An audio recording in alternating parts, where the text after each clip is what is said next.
DD10 news આપનું હાર્દિક સ્વાગત છે। હું છું હેપી અને હવે જોઈએ આજના મુખ્ય સમાચાર। હિંમતનગર પોલીસ હેડક્વાર્ટર ખાતે પર્યાવરણ સંરક્ષણનો સંદેશ આપતો વૃક્ષારોપણ કાર્યક્રમ યોજાયો હતો। હરિયાળુ ગુજરાતના સંકલ્પને સાકાર કરવા આયોજિત આ કાર્યક્રમમાં પોલીસ અધિક્ષક ડોક્ટર પાર્થરાજસિંહ ગોહિલ સહિત પોલીસ અધિકારીઓ અને કર્મચારીઓએ ઉત્સાહભેર ભાગ લીધો હતો। કાર્યક્રમ દરમિયાન પોલીસ અધિક્ષક ડોક્ટર પાર્થરાજસિંહ ગોહિલ અને અન્ય અધિકારીઓએ વૃક્ષોનું રોપણ કરી પર્યાવરણને જાળવવાનો સંદેશ આપ્યો હતો।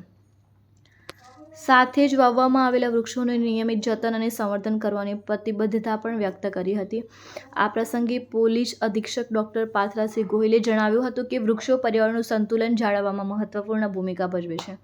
દરેક નાગરિકે વધુમાં વધુ વૃક્ષારોપણ કરવાની સાથે જ તેનું જતન પણ કરવું જોઈએ, જેથી આવનારી પેઢીને સ્વચ્છ, હરિયાળું અને સ્વસ્થ પર્યાવરણ મળી રહે। કાર્યક્રમમાં ઉપસ્થિત પોલીસ અધિક્ષક અને કર્મચારીઓએ પણ પર્યાવરણ સંરક્ષણ માટે સક્રિય યોગદાન આપવાનો સંકલ્પ વ્યક્ત કર્યો હતો।